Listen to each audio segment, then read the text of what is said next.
Berdasarkan data dari Dewan Pimpinan Wilayah Persatuan Perawat Nasional Indonesia, mencatat potensi profesi sebagai tenaga medis dalam pandemi COVID-19 ini sangat rawan untuk terpapar.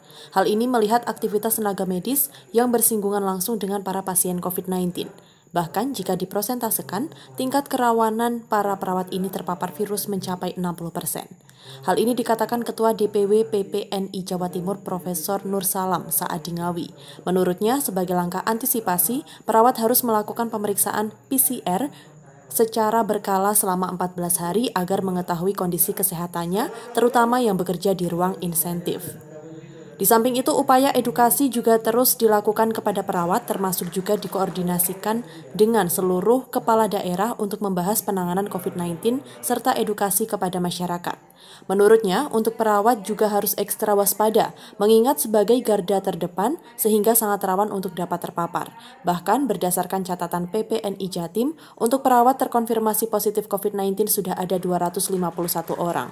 Dari jumlah tersebut, 12 orang meninggal dunia. Sehingga jika dianalisa secara persentase tingkat kerawanan hampir 60% perawat terpapar COVID-19. Jadi kami mempunyai 5 sikap ya, terutama penerapan new normal ini. Yang pertama untuk mencegah penularan termasuk penanganan peran perawat ini. Pertama perawat sendiri harus dilakukan pemeriksaan PCR secara berkala setiap 14 hari. Karena untuk supaya nanti tahu, terutama yang bekerja di ruang intensif ya, untuk ruangan khusus isolasi khusus, termasuk di ICU dan seterusnya. Itu yang pertama. Yang kedua, kita melakukan edukasi ya. Edukasi ini dalam arti kepada perawat. Hari ini kita program ini semua DPD kabupaten kota, dan kami koordinasikan dengan para bupati, biasanya rawak kepala dinas, untuk mengajak bersama-sama dalam pencegahan dan penanganan COVID ini. Nah, dari perawat itu nanti akan bergerak untuk mengedukasi kepada masyarakat, terutama di garda terdepan yaitu di puskesmas dan lain sebagainya. Nah, yang ketiga, saya ingin teman-teman semua perawat itu harus waspada ya, jangan lengah karena terutama penggunaan APD. Karena yang terjadi mungkin rumah sakit sudah lengkap, tapi bagaimana dengan teman-teman yang di puskesmas ini?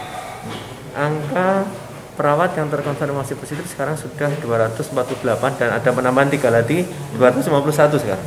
Yang di Jawa Timur, dan yang meninggal sudah 12. Nah, ini apa artinya? Artinya kalau saya analisis, jadi hampir 60% juga itu di rumah sakit. Di rumah sakit besar, jadi yang paling banyak adalah di Surabaya.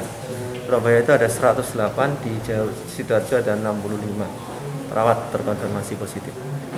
Nur Salam juga tidak menampik banyaknya perawat yang terpapar. Hal itu disebabkan karena membludaknya pasien. Di samping itu juga termasuk beban kerjanya. Bahkan kondisi ini juga masih belum didukung dengan tambahan intensif bagi para perawat yang bisa dikatakan cukup layak. Dari Ngawi, Adi Susilo, Garda TV.